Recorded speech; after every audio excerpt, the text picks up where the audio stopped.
Hi guys, Coach Torski here, welcome back to my YouTube channel. In today's video I am talking again about my road to recovery from tearing my right tricep tendon during 200 kg bench press. Specifically, I want to give you some practical advice and tell you how I went from surgery on day 0 to bench pressing 100 kg again for 5 reps 6 weeks after the surgery, completely defying the odds and the forecast and the prognosis of the NHS doctor and my NHS physiotherapist. Now, before I'm going to say anything further, please bear in mind I am not a medical professional, so if you do want to take any advice on board, please make sure to consult with your qualified medical professional. Quickly going back to what happened after my injury, I had a surgery.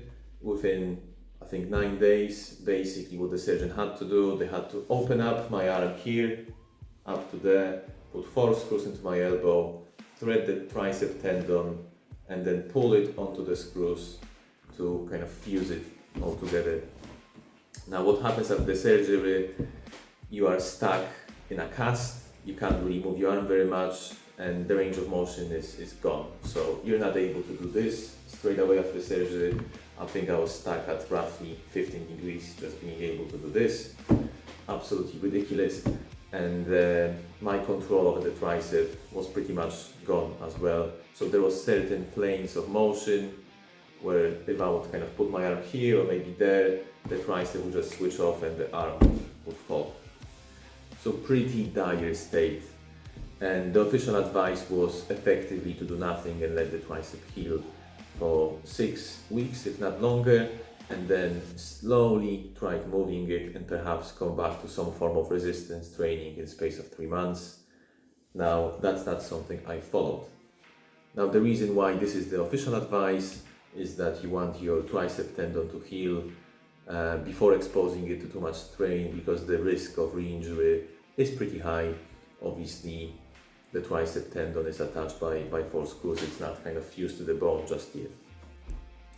Now, the danger of not doing anything is that there is a lot of remodeling happening as part of the recovery process, and there is likelihood of things fusing in a way they're not supposed to, and then what can happen is you're permanently lose this range of motion and not ever be able to fully flex or extend your elbow. So this is why I decided not to follow the official advice. So the first thing I've done is I came off painkillers in space of 10 days, slowly tapering them down. The reason being is that painkillers disrupt the inflammation process that you actually need as part of the recovery. Diet-wise, also very important not to reduce your calories because you're on painkillers, because you move less. The likelihood is you will want to eat less, or perhaps you will feel like you need to reduce your calories because you are less active. This isn't the time to be reducing your calories.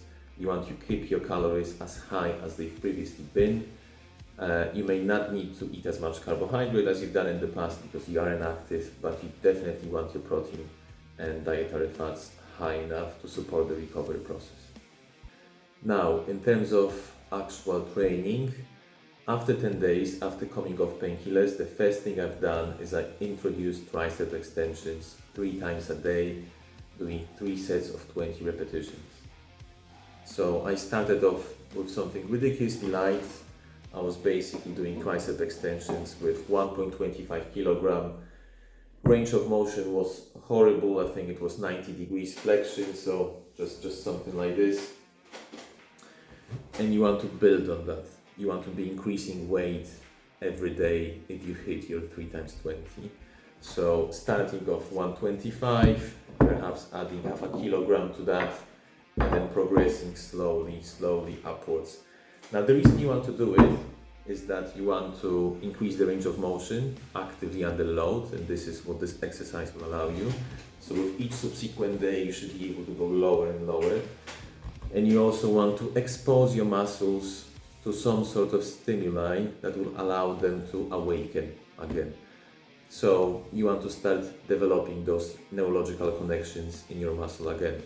Because like I said, initially what happened after the surgery, I was unable to flex the tricep whatsoever. On top of that, you want to be training the antagonist muscle, which for tricep is bicep. So on top of my tricep extensions, I will be doing bicep extensions as well.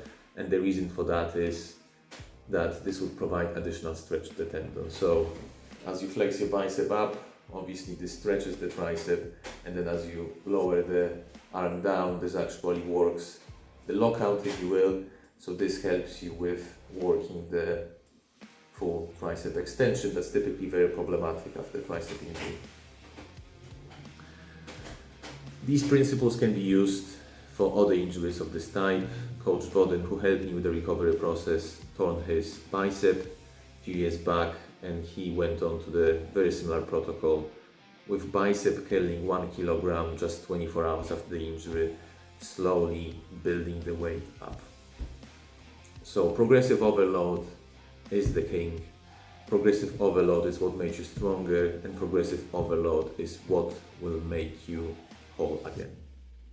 And this protocol is something I still follow now. It's been over 70 days since the surgery. I still do my tricep extensions 3 times a day, and I can see tremendous improvement. Range of motion is fully back, and the tricep is getting stronger and stronger. And obviously, training 3 times a day may not be very convenient. At some point, you may need to go back to your work or whatnot. And there's lots of excuses you could be making up not to do it, but it's very, very important. I had to go back to my full-time corporate job a few weeks, 2 weeks after the surgery, and what I had to do is carrying dumbbell around me into the office to get the exercises in during my lunch break in the prayer room, which was very amusing to my work colleagues. Now, the second thing you want to be paying attention to is taking care of your scar after the bandages come off. Now, by taking care, I don't mean pampering your scar with a beauty regime, but actually destroying your scar. And the best way to do it is using a gua sha tool, which you can see here. So effectively what you do is you're supposed to scrape the scar, applying a decent amount of pressure, going from here to there. The principle always is to go in a direction leading to the heart with the scraping tool. What this does is it breaks down any sort of excessive scarring. I could actually feel some sort of lumps around the scar, and effectively after running this for a week, the lumps were gone. So it is pretty painful, it can be pretty invasive, so you don't want to overdo it. What I've done is I've been using gua sha for a minute once a day after workout. And then I would follow with some sort of anti-inflammatory topical solution. Personally, I've been using oregano oil, which seemed to be doing the trick. What you don't want to happen is you don't want the scar to sort of fuse with the muscle tissue, becoming immobile. Doing gua sha regularly every day will prevent that hugely and support range of motion. Third thing I introduced with Coach Voden was tissue flossing. Now, tissue flossing is typically done with a rubber band,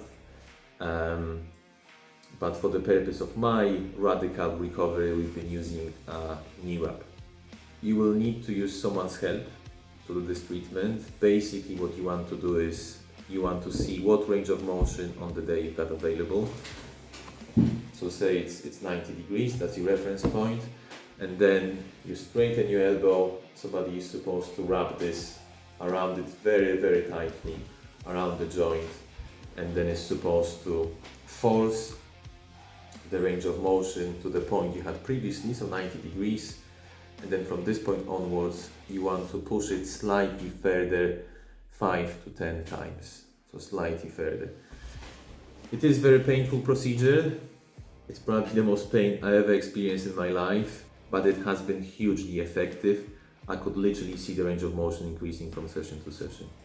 Now, that's something we introduced from week 4 after the surgery onwards, and we've run it 3 times a week on Monday, Wednesday and Friday.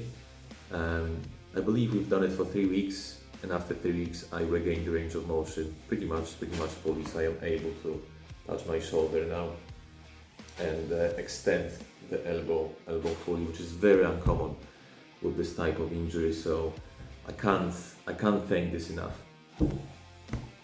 But again, it is a very painful procedure, which brings me to another point, mindset. My advice is you cannot listen to your body. Obviously, you don't want to be taking stupid risks, but your natural reaction will be to be protective over yourself and to do nothing. And if you're gonna follow this feeling, you will get nowhere and you will not be able to recover 100%. You need to challenge yourself. It will be super challenging. It will be challenging physically, psychologically, and emotionally. Obviously, you suffered an injury during a particular lift, so being able to do this lift again will be very traumatic, but you need to be able to overcome it.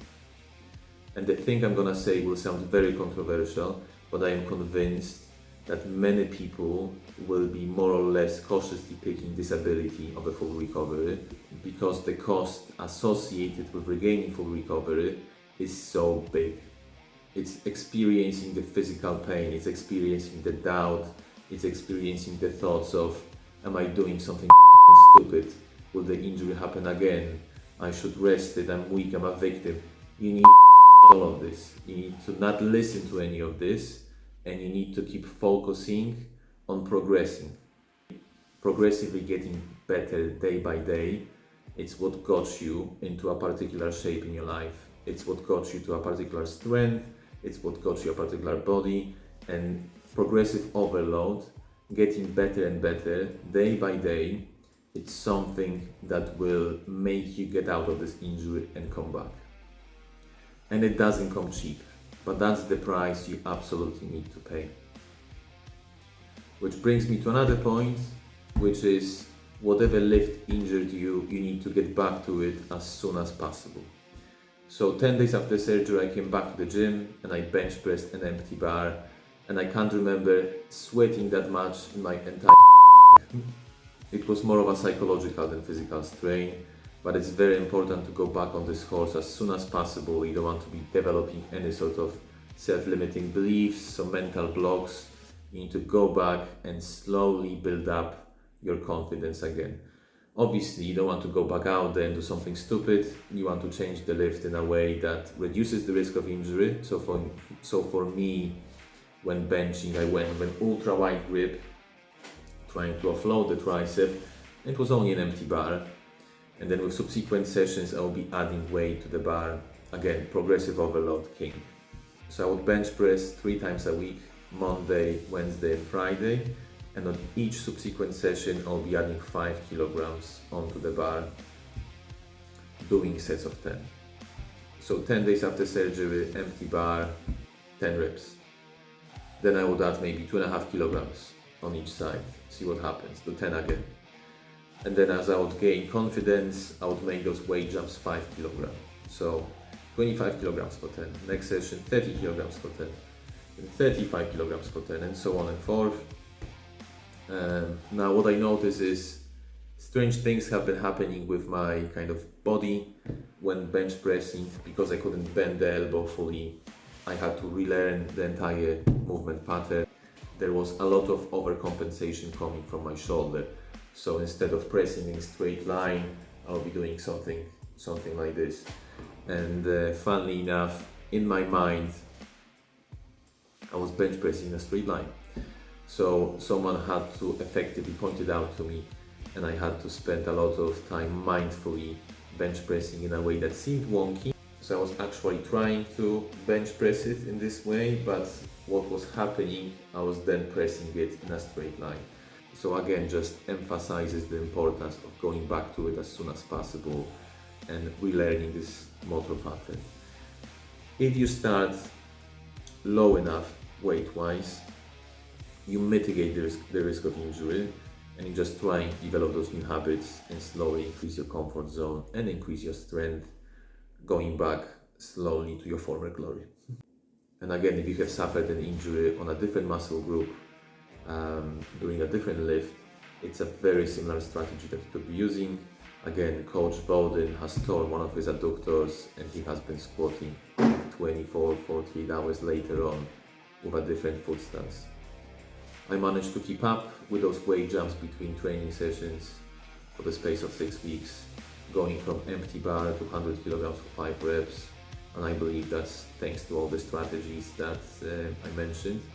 So just to recap what you want to do after the injury, you want to stay off the painkillers, you want to come off them as soon as possible, you want to keep your calories high, especially protein and fats, and you want to start working on your range of motion as soon as possible. And this means working the troublesome muscle directly 3 times a day, starting very lightly and then progressively increasing the weight. You also want to train the antagonist muscle as part of this workout routine. Once the bandages come off, you want to start taking care of your scar by using gua sha and some sort of topical anti-inflammatory solution. You may want to consider tissue flossing for more radical range of motion recovery. And then you want to go back to the gym, alter the lift that caused the injury and go back to it as soon as possible to prevent any sort of mental blocks and also to start building strength back up. That's all in today's episode. I hope you find this advice useful. Please like and subscribe, and I'll see you later.